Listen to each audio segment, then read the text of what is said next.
La Banda Cambiaria. Información sin reservas. Seguimos aquí en La Banda Cambiaria y hoy nos vamos a dar un lujo, Álvaro, porque tenemos nuevamente en el piso a una invitada. Como hace muy poco venimos realizando en el programa, invitados aquí en el piso para charlar, para dialogar un poquito más distendidos. Y está con nosotros la directora del Centro de Economía Política Argentina y recién nos decía, la única directora rosarina del Banco Nación. Estamos hablando de Julia Estrada. ¿Cómo estás, Julia? Buenas tardes. Un gusto tenerte aquí con nosotros. Muchas gracias. Para mí también es un placer. Y además ahora en vivo, presencial, porque sí, las veces que estuvimos fue por teléfono.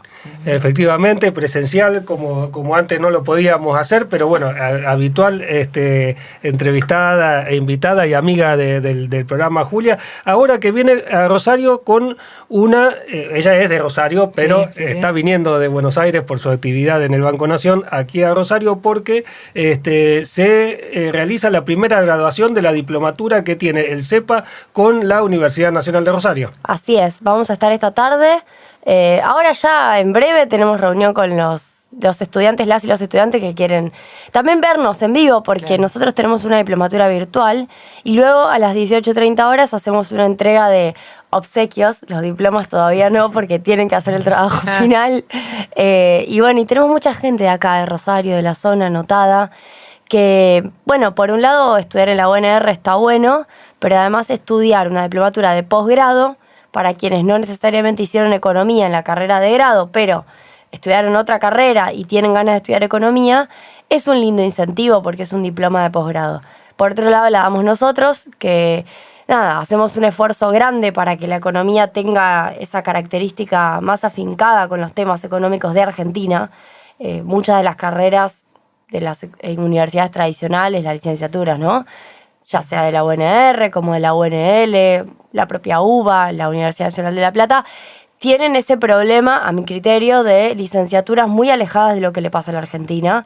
Uh-huh. Y con pibes y con pibas que salen egresados y bueno, y empiezan ahí desde cero a ver qué herramientas usan para aplicar para la toma de decisiones en Argentina, ya sea en el sector privado o en la gestión pública. Y nosotros, no digo que en un año lo vayamos a resolver, pero en un año intentamos, en 6 materias, abordar varios de los tópicos relevantes de la economía argentina, macro, pensamiento económico. Nos metemos en indicadores macro, también nos metemos en finanzas públicas, economía financiera, mercado de trabajo, y en eso intentamos dar un abordaje integral. Y para mí, obviamente, como egresada de la UNR, está bueno que quienes se quedaron con ganas de estudiar economía y no lo hicieron puedan hacer la diplo. Y bueno, y va a estar esta tarde también el rector Franco Bartolacci, vamos a estar con las autoridades, está en la Facultad de Ciencia Política y Relaciones Internacionales, vamos a estar haciendo el cierre de año y seguramente se va a abrir en breve la cohorte 2023, uh-huh. que bueno, que ya tiene mucha gente interesada del año pasado que nos lleva a anotarse. Y vos decías, no necesariamente tienen que haber estudiado en la carrera de grado de economía. ¿Qué tipo de profesionales se inscribieron y qué es estos que están esperando para la nueva edición? Bueno, hacemos obviamente una selección, hay un mecanismo de admisión que tiene que ver con ver qué estudió esa persona, ver qué intereses tiene, dónde está laburando, para qué le puede servir y qué es lo que quiere hacer, porque también a veces las propuestas de formación tienen que ver con la erudición o con tener un título y nosotros estamos buscando gente que quiera discutir economía, sobre todo en la región. Acá en Rosario, bueno, ustedes lo sabrán, igual que yo, tenemos una derechización muy fuerte del discurso económico.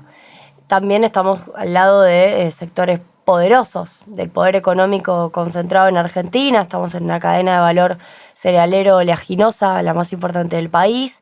Y ese discurso de la derecha no se condice con el éxito de gran parte de la actividad económica en Argentina y creo que tenemos que desde la economía aportar un discurso diferente. Bueno, desde la Banda Cambiaria lo hacen, así que por eso también estoy acá.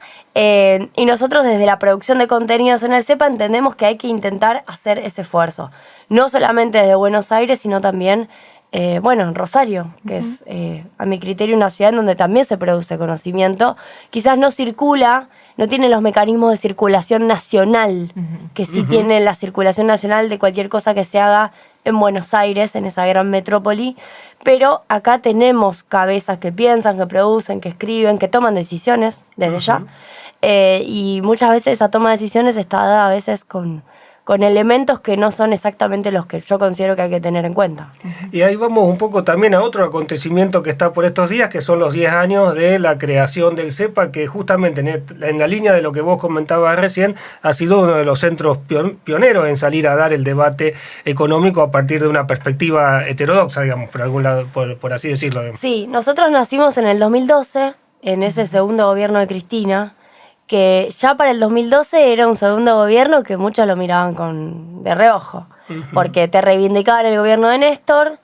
El segundo de Cristina, el primero de Cristina, perdón, 2007-2011, te decían, bueno, hubo algunas cosas que estuvieron bien, ¿no? Mejora de salario real, además se podía comprar dólares, hasta aquel entonces no había control de cambios. Y luego el segundo gobierno de Cristina fue el gobierno del conflicto. Fue el gobierno de las estatizaciones, estoy pensando en YPF sobre todo, fue el gobierno además de los controles cambiarios, de los problemas en serio, déficit comercial, déficit fiscal. Y ahí es donde nacimos, saliendo a explicar cuáles eran esas batallas que había que dar para que la estructura económica argentina se transformara. Además, yo siempre dije, la economía argentina, bajo condiciones reales de presión y temperatura, es la economía argentina del 2012-2015. Porque la economía argentina... en otras etapas era una economía argentina que todavía no tenía los problemas estructurales que naturalmente tiene, ¿no? Digo, el gobierno de Néstor fue una economía que todavía no había desplegado sus verdaderas contradicciones en la macro y que de hecho cuando las empezó a desplegar el propio kirchnerismo empezó a tomar decisiones de esas que a la derecha no le gustaron, ¿bien? Y a otros sectores del peronismo tampoco. Nosotros nacimos en ese momento en el 2012 escribiendo en Cash, en página 12. Ah, sí. Recuerdo igual que ya Álvaro algunas cositas ya tiraba algunos mensajes, preguntaba. Y bueno, y lo que hicimos durante el gobierno de Macri, que me parece que quizás es lo que más nos hizo conocidos, fue hacer informes que develaran qué era lo que estaba pasando.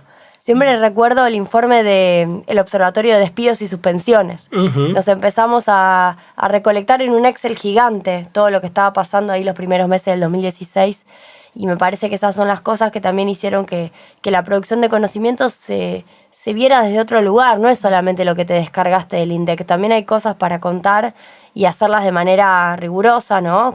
Con números, cuantitativamente, digamos, de una manera privada, es decir, no desde las estadísticas públicas, sino de un centro privado. Sí, que en muchos casos nacían también de la experiencia en el propio territorio. Eso es salir a recorrer lo que está pasando y sistematizarlo, ¿no? Exactamente. Bueno, nos hicimos más conocidos ahí. A mí me tocó estar en la tele, me tocó estar con Víctor Hugo, sí, que fue todo un fenómeno para lo que fue la tele, porque, bueno, Víctor Hugo decidió llevar a una mujer que hablaba de economía, algo que yo siempre se lo digo a él, fue una decisión pura y exclusiva de él, porque nadie le dijo que tenía que hacer eso. Y a mi criterio cambió incluso algunas lógicas de la exposición de la economía en la tele. Y bueno, y ahora estamos ya en una etapa en donde muchos somos parte de la gestión. Obviamente trabajamos para volver y para que se vaya Macri. Y luego de eso decidimos mucho ser parte de la gestión, por eso ahora estoy en el Banco Nación. Así todo decidimos que CEPA sea un sello que se pudiera sostener y que siguiera produciendo contenidos. Intentamos armar equipos para producir informes. Varias cosas han circulado por acá que tienen que ver con cómo está ganando plata el sector privado en esta etapa. Para el coloquio de IDEA hicimos un informe que a mí me enorgullece porque mostrábamos cómo decían que les iba mal, pero les iba bien justo cuando decían que les iba mal. Y cuando decían que les iba bien, no les iba tan bien. En realidad estaban más bien expresando un favoritismo por un gobierno que era el de Macri, pero estaban perdiendo plata en términos relativos respecto a lo que habían ganado antes.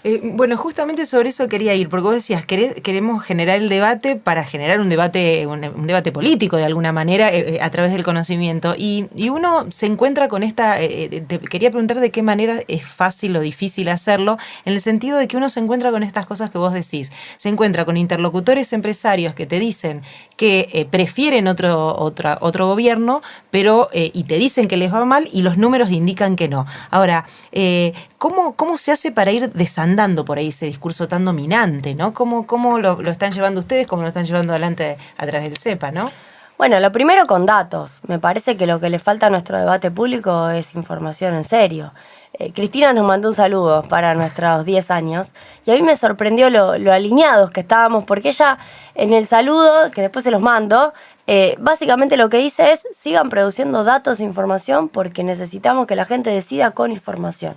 Lo mismo que le podría decir al mundo periodístico, pero en este caso nos lo decía a nosotros, que somos un centro que produce datos económicos. Yo creo que en el mundo empresarial, por un lado, siempre hay un poco y un poco, ¿no? Por un lado hay una decisión de acompañar determinados proyectos más allá de el desempeño económico de la empresa, lo cual es absolutamente paradójico y por momentos es increíble ver que quizás no le va tan bien, pero lo acompañan a Macri hasta el cementerio. Bueno, sin embargo, yo creo que hay un montón de otros empresarios que quizás están mal informados, ¿no? Que quizás están tomando decisiones que tienen que ver con estar asesorados por esos grandes centros, que acá en Rosario tenemos un par de centros de economía de derecha, que les dicen que les va mejor con otras políticas y finalmente no les va mejor con esas políticas, pero hay un asesoramiento que está mal direccionado, y creo que ahí los economistas heterodoxos, los que nos dedicamos a esto, hemos perdido mucho terreno, porque desde la década del 70,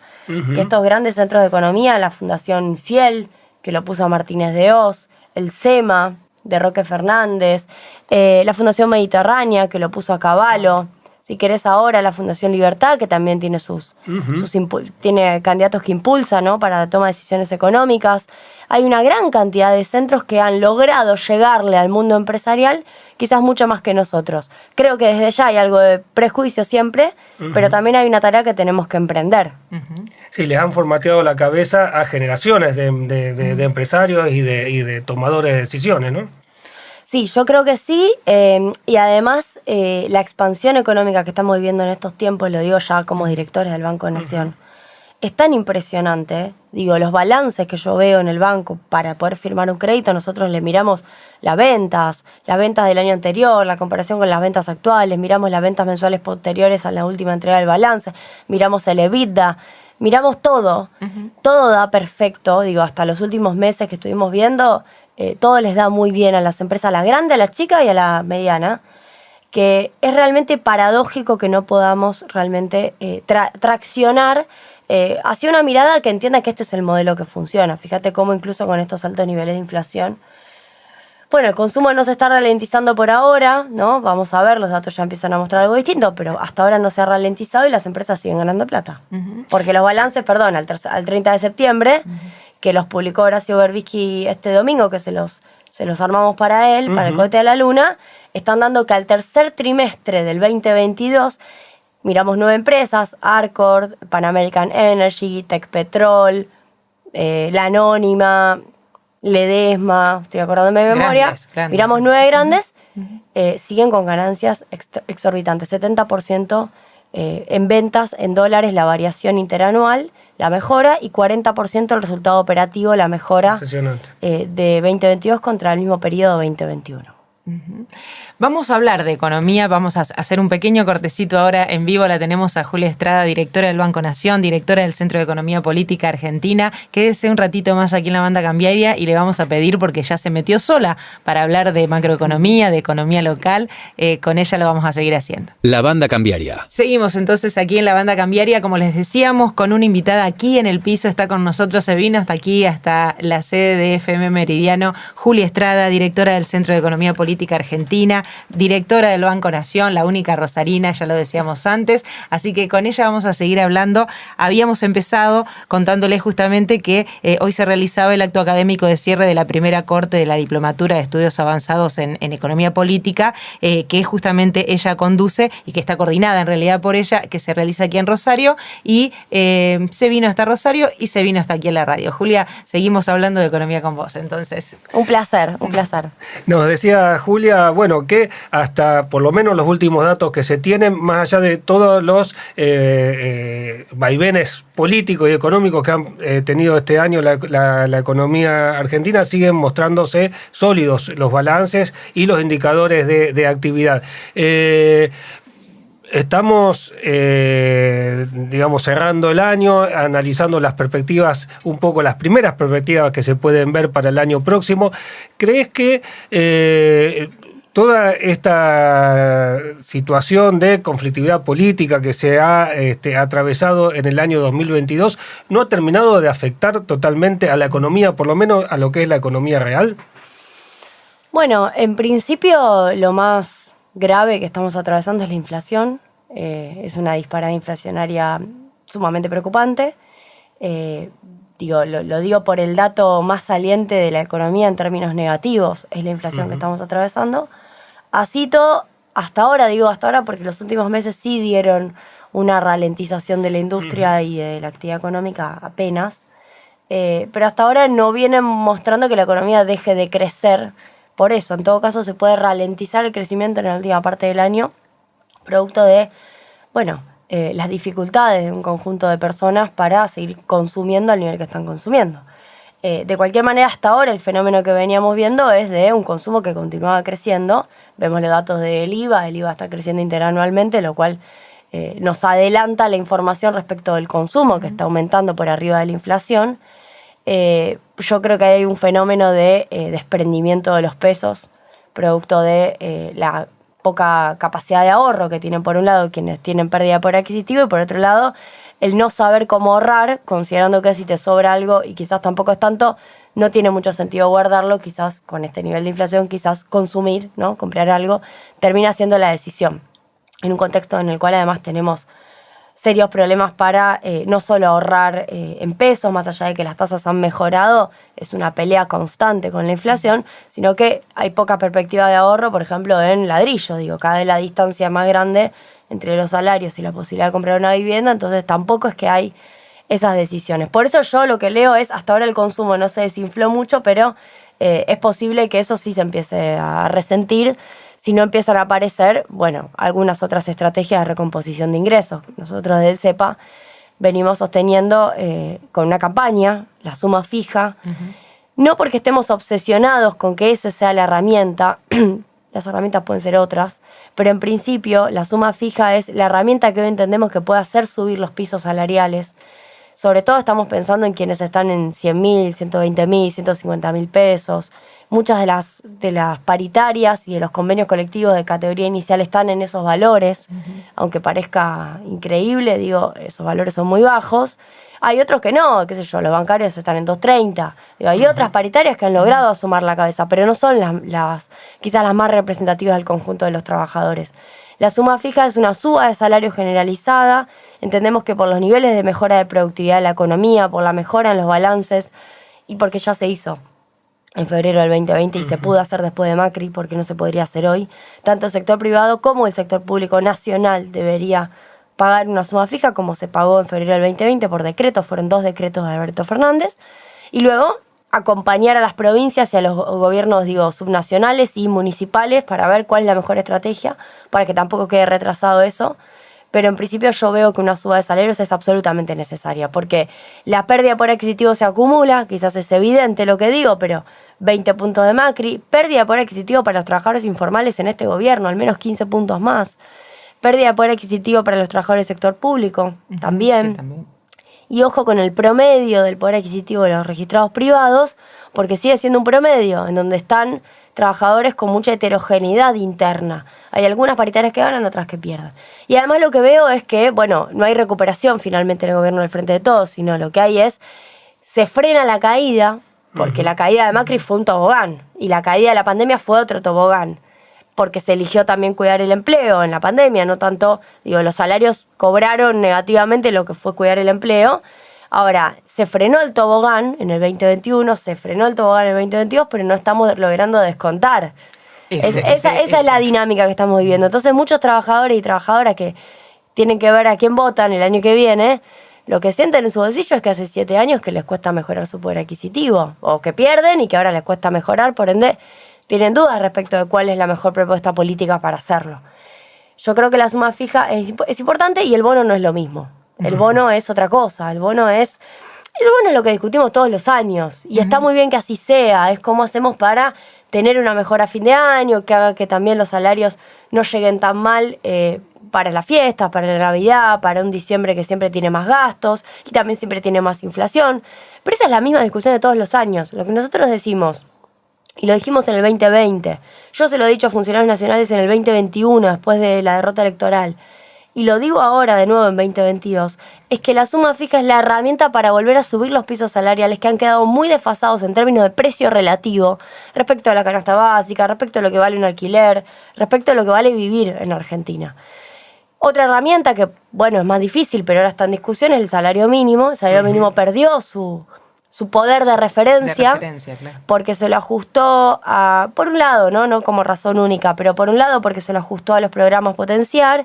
Entonces cada discusión de Potenciar está asociada a cuánta plata tiene que poner el Estado, por ende el salario mínimo, que es el que fija la mitad del plan Potenciar, que más o menos está en 60 lucas, estoy redondeando el salario mínimo, el plan de Potenciar está a la mitad.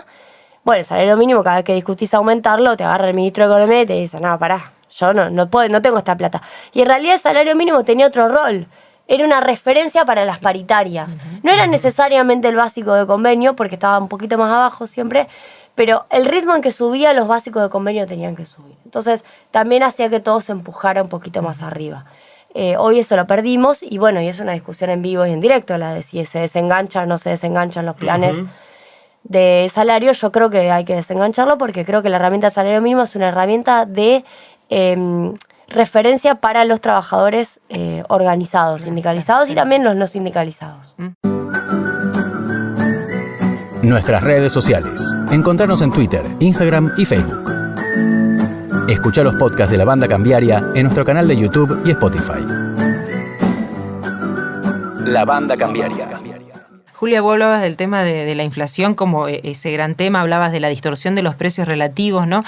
Por ese lado puede andar empezar a abordar el tema de la inflación, que es el que tanto está erosionando y distorsionando todo el resto de las variables, porque digo, vos mencionabas al principio también balances que daban con extremas ganancias. Digo, hay también un sector que la semana pasada transitó de alguna manera o llegó al gobierno casi una corrida cambiaria, que se frenó un poco con el dólar soja ahora. Digo, ¿por dónde empezar a entrarle a la inflación de alguna manera? Bueno, nosotros tenemos una frase que ayuda a empezar a resumir en una frase algunas de las ideas, porque es súper multidimensional, como lo estamos atravesando hoy, que es: sin la macro no se puede, pero con la macro no alcanza. La macro tiene que estar ordenada o tiene que tender a ordenarse, ¿no? Y cuando digo la macro es, si vos tenés saltos cambiarios y nunca vas a bajar la inflación. Si vos tenés tarifazos, va a ser difícil. Si vos tenés de repente descontrol en los principales agregados monetarios, que ahora los está ordenando bastante Massa con esta propuesta que hicieron con el fondo. Pero digo, si de repente pones un montón de plata, como pasó en julio, para rescatar títulos públicos, y esa plata luego... por otro lado, termina yendo hacia el dólar, porque finalmente el canal es el dólar, no es que son los pesos, es el dólar. Bueno, también te genera problemas macroeconómicos y en algún punto actualiza precios. Entonces, la macro la tenés que ordenar, pero ya la tenemos bastante. Digo, para repasar algunas variables que yo decía al mes de septiembre más o menos. El tipo de cambio venía devaluándose al 41% a septiembre y teníamos una inflación del 66,1%. El oficial no era el responsable. Mirabas incluso el contado con liquidación, ahora en los últimos 3 meses está bastante quieto, excepto en los últimos días. No ha subido el contado con liquidación, tampoco el blue, como para entender que eso sea una razón para que haya una remarcación al 6%. La verdad que no es el blue, no es el contado con liquidación. Mirás tarifas, a excepción de las últimas actualizaciones de este último mes, en general no se han movido al ritmo del 66%, ahora está más alta la inflación. Mirás naftas, se actualizaron en octubre, pero hasta septiembre venían al 50%. Los salarios tampoco, los salarios están atrás. Entonces, yo no veo en la macroeconomía la explicación a el desorden inflacionario, que obviamente está asociado a sí la incertidumbre macro, que creo que tenemos que seguir combatiendo, esta incertidumbre respecto a lo que va a pasar el 2023, cómo vamos a llevar adelante las cosas, pero creo que hay una inercia inflacionaria que va, remarcando al 6, la idea es bajarla, que remarquen al 5, como dice Massa, un punto cada un bimestre, que luego remarquen al 4, que luego remarquen al 3, ¿no? Pero que esa actualización sea cada vez más desenganchada de esa inercia. Y cuando digo con la macro no alcanza es porque si vos haces todo esto, igual la inflación no la bajás. Igual tenés que hacer otras cosas, por ejemplo, acuerdos de precios, que son parte de las políticas heterodoxas que muchas veces acá en Argentina han sido criticados, pero cuando vemos a los países que tienen inflación, que ahora los europeos tienen inflación, Estados Unidos tienen inflación, ¿qué hacen? Y heterodoxia. Cuando tienen inflación alta, cuando tienen 2 dígitos, o tienen un dígito pero que no conocían, un 8, un 9, todos recurren a otras herramientas. Ahora, esas herramientas en Argentina también son más difíciles de aplicar, porque acá hay anticuerpos para los controles de precios, allá no.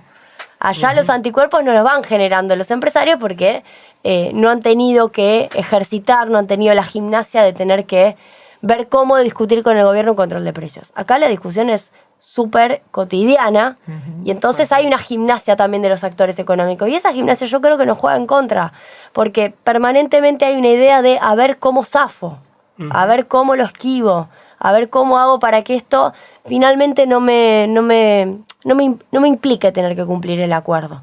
Entonces yo ahí digo, si los grupos económicos en Argentina esconden la pelota, nunca va a bajar la inflación.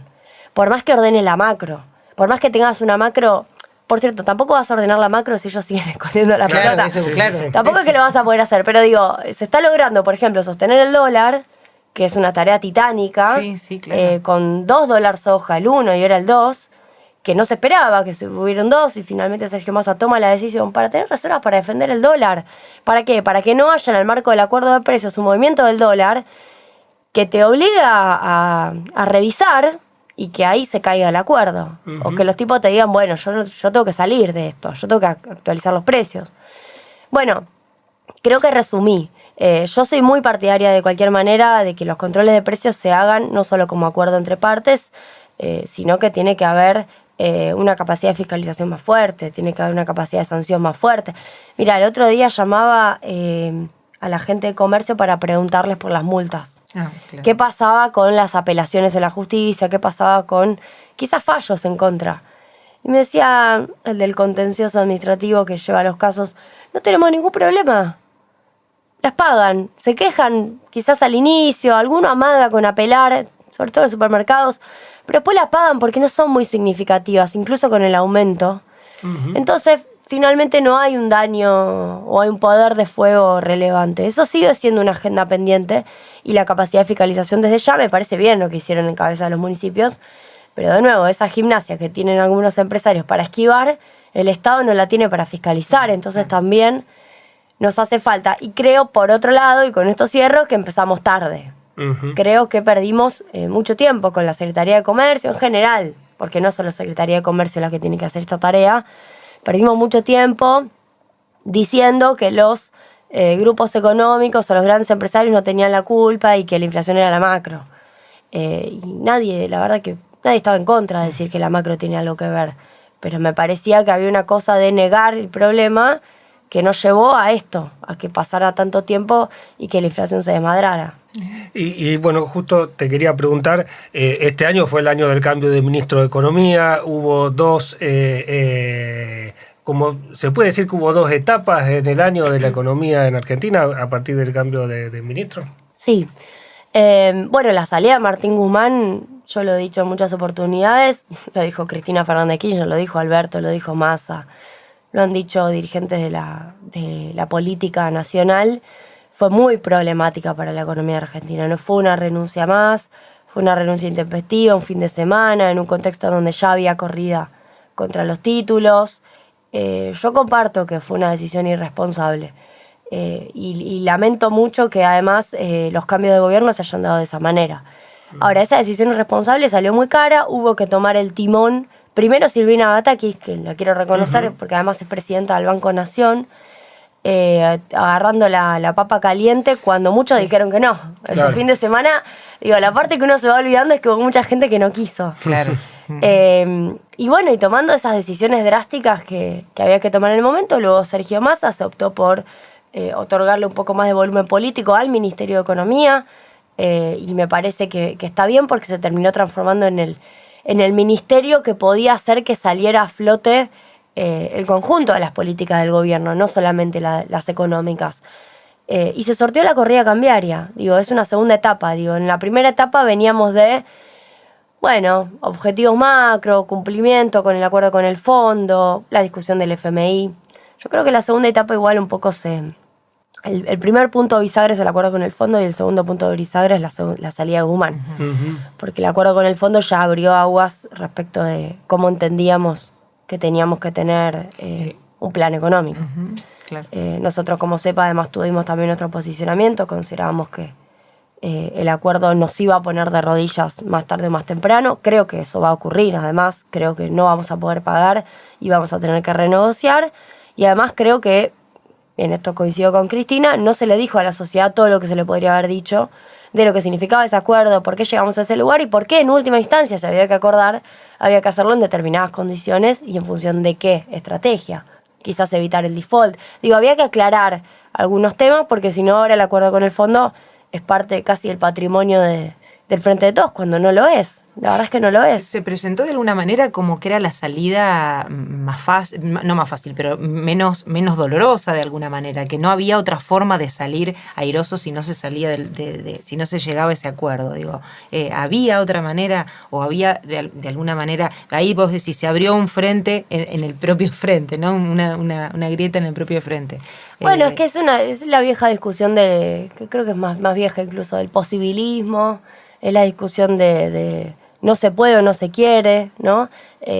A nosotros la sensación que nos dejó esa negociación, en la cual igual no tuvimos nunca elementos de primera mano, Ahí hubo, y en algún punto los que estábamos afuera lo entendíamos como una estrategia, hubo una especie de secreto respecto a lo que se negociaba, que entendíamos que nuestras altas autoridades sí sabían, y después muchos de nosotros nos enteramos que no era así, que finalmente no había una circulación de la información. Pero lo que yo sí creo es que se planteó de manera permanente que algo no se podía hacer cuando ni siquiera se había intentado hacer. Yo digo, no poder es intentarlo y no poder. Y fallar, claro. No poder sin ni siquiera intentarlo. Y yo creo que los tipos te miden, cuando digo los tipos es el fondo, de la misma manera que uno los mide a ellos. Ellos también miden de acuerdo, como cualquier paritaria. Sí, yo decía durante global, la negociación con el fondo, lleven algún dirigente sindical que estamos acostumbrados además a discutir estos temas. No lo digo como chicana, lo digo en serio. En las paritarias el conflicto forma parte de la negociación. Claro. Bueno, algo sé por mi padre. Vos ibas a la huelga o al paro, o quizás ni siquiera, pero tensabas para después sentarte a negociar. Sin esa tensión permanente la negociación no iba a ningún lado. No lo haces entre amigos. Bueno, nosotros nunca tensamos con el fondo. Nunca lo hicimos. Incluso más, había declaraciones que decían, tranquilos, igual que vamos a arreglar, no se preocupen, igual vamos a arreglar. Bueno, me parece que esas cuestiones que hacen al fondo de la cuestión, valga la redundancia, son lo que ha puesto diferencias en el Frente de Todos, porque uno puede perder las negociaciones, uno puede estar recontracondicionado, es el FMI, son los países del mundo desde ya. Pero la postura argentina tenía muchas herramientas para dar la discusión, empezando por el acuerdo de Macri, que fue un escándalo. Tenemos un informe sobre la corresponsabilidad del FMI y del gobierno de Macri en la crisis argentina, que es muy contundente. Segundo, por la pandemia, en donde muchos países fueron a pedir condonación de deuda y Argentina quedó ahí en el medio, como los países de ingresos medios, y no nos dieron nada, pero nada nos dieron. Y en tercer lugar, la guerra, que si querés vino más cerca, pero cayó justo cuando se discutía el acuerdo con el fondo, se votaba. Fueron 3 grandes momentos para al menos usarlos a tu favor. Sí. Entonces, el acuerdo con el fondo fue el primer punto bisagra en la discusión económica en Argentina, que fue este año. Parece que hubiera sido hace mucho. Sí, pero fue este año. Sí. Y luego la salida de Guzmán, que para mí fue muy lamentable. Y lo digo porque creo que en términos personales no me parece una mala persona, lo conozco, he tenido relación con él, pero creo que en términos políticos la pifió muy fuerte. La pifió muy fuerte y con sus últimas declaraciones ni hablar. No me quiero ni meter en eso, pero me parece todavía más irresponsable lo que hizo de salir a hablar luego de haberse ido como se fue. Coincido con lo que dijo muchos de los sectores de la política en relación a esa intervención, con la entrevista de Fantino. Ahora, la etapa que agarra Batakis y la etapa que agarra Massa es una etapa de timonear en una crisis. Ya no es viendo, cuáles son nuestros objetivos estratégicos, qué queremos hacer con la Argentina. Claro. Bueno, de repente tenés que evitar una devaluación. Y una devaluación que te puede poner una crisis de gobernabilidad. En julio era una peli de terror. Ustedes se acuerdan, julio no era un mes en donde sencillamente querían hacer una corrida. Había situaciones críticas en materia de gobernabilidad. Y me parece que sigue siendo esa la estrategia. Hay algunos proyectos de cualquier manera que a mí me entusiasman mucho. Sigue estando el gasoducto y Vaca Muerta al frente. Sigue estando la cuestión del litio al frente como algo prioritario. Otras cuestiones por otro carril, como el acuerdo con Estados Unidos para el intercambio de información, me parece sumamente relevante. Digo, hay cosas en donde Argentina tiene que poder, marcar agenda. Y esto que comentabas del fondo, de la posibilidad o de la necesidad de que se va a tener que volver a discutir el acuerdo, ¿lo ves más cercano o más lejano? Ahora aparentemente estaría por pasar a la Argentina la tercera revisión, si no me equivoco, digamos. ¿Hasta cuándo hay carretel en esto? Sí, yo creo que las revisiones hasta ahora vienen bien. Digo, la de diciembre aparentemente con el segundo dólar soja se podría pasar y no tenemos hasta marzo problemas. Habrá que ver el año que viene. El principal problema es la deuda en pesos, cómo hace el Tesoro para financiarse. Pero cuando yo digo la necesidad de sentarse a negociar, no es solamente por el riesgo de incumplir, que por cierto nos pone frente a un default, sino es más bien por el riesgo de no poder pagar los vencimientos, porque el FMI nos dio un periodo de gracia, y para 2025-2026 empiezan a acumular los vencimientos del fondo con los privados, y no poder pagar eso, se puede rolear con el sector privado, pero con el FMI te tenés que volver a sentar a negociar. O sea, vos no le podés pagar al fondo y no le cambiás un título por otro. Te volvés a sentar, te discutís el programa de nuevo. Entonces, ahí es donde yo veo que estamos en un problema. Por otro lado, el acuerdo con el fondo de refinanciación, como también fue la razón de discusión con Guzmán, nos dan la plata que le tenemos que pagar a ellos. Claro. Nos dan y nosotros nos damos vuelta y les cancelamos el stand-by de Macri. Pero después les debemos los 45.000 millones. Y se los tenemos que cancelar entre el 2024 y el 2034. Sí, entonces, en algún momento tenemos que juntar esa plata también. Y esa plata, de nuevo, estamos juntando dólares para no tener una corrida. Y todavía no tenemos que pagar ahora vencimientos fuertes, porque la plata que estamos pagándole al fondo es la que el fondo nos desembolsa, no están saliendo los dólares de las reservas. Claro. Entonces, esto que quizás para ustedes es una obviedad, para el conjunto de la población hay que explicarlo. Yo no sé, miren, cuando yo voy a los sindicatos, fui el otro día a la Federación de Trabajadores de la Alimentación y conté esto. Y les conté que teníamos que devolver 45.000 millones de dólares entre el 2024 y 2034.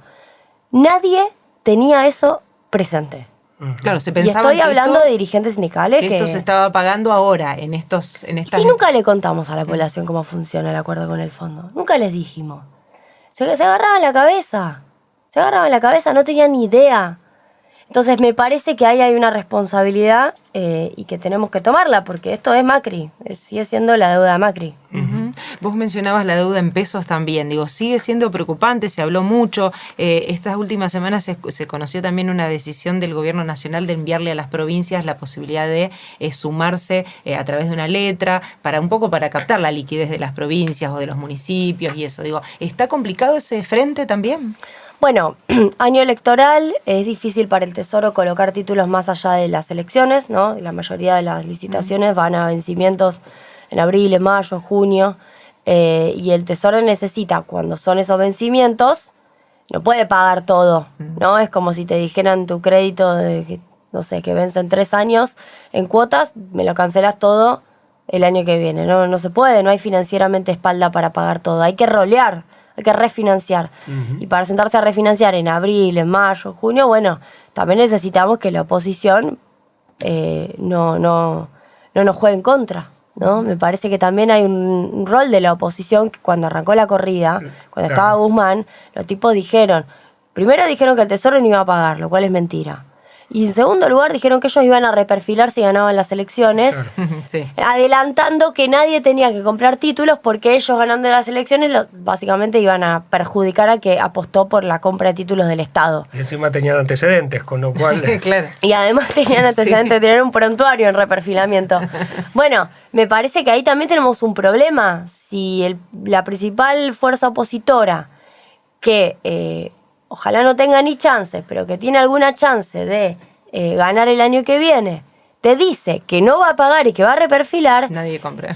¿Qué tipo de estructura de financiamiento del Estado se puede pensar? Si el Estado es como dicen los abogados, continúa su existencia más allá de los cambios de gobierno, ¿no? Tiene continuidad. La persona estatal, la personería estatal tiene continuidad. Uh-huh. Y vos no le podés garantizar esa continuidad en el financiamiento. Bueno, parece que estamos ante un desafío y creo que es el más importante que tiene Massa, pero no descuidemos los dólares también.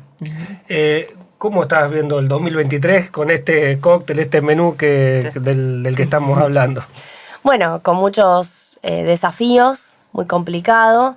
Creo que el Frente Económico sigue necesitando además que se lo expliquemos a la gente, porque los dos últimos temas que acabamos de tocar, 3, FMI, falta de dólares. Falta de dólares tal vez lo logramos instalar un poco más.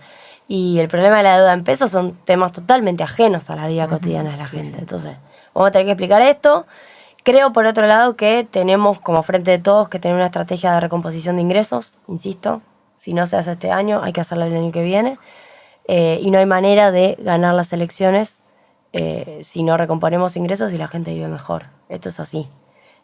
Yo con el Banco Nación puedo recorrer todas las empresas que quiera, pero esas empresas están invirtiendo, están tomando crédito, inversión en capital de trabajo y mejorando su empresa, y sin embargo sus trabajadores todavía están peor, no nos van a acompañar el año que viene. Así que creo que es un año crítico, y crítico también para la Argentina, porque tenemos la posibilidad de revalidar un rumbo o de volver para atrás, y volver para atrás puede ser... Quizás no sé si volvemos después de volver para atrás de nuevo a recuperar lo perdido. Ese costo de oportunidad no sé si se recupera. Uh-huh. Qué escenario, ¿eh? Bueno, todo un desafío me parece también para adelante. Gracias, sí, Julia, por este tiempo, por haber llegado hasta acá. Bueno, sabemos que tenés una agenda muy, muy agitada hoy, y por haberte llegado hasta aquí, hasta la radio. Así despedimos a la directora del Centro de Economía Política Argentina, CEPA, Julia Estrada, que estuvo aquí con nosotros, también la directora del Banco Nación. Gracias entonces por este momento. Muchas gracias. La Banda Cambiaria. La Banda Cambiaria. Un informe semanal de economía local, nacional e internacional. La Banda Cambiaria.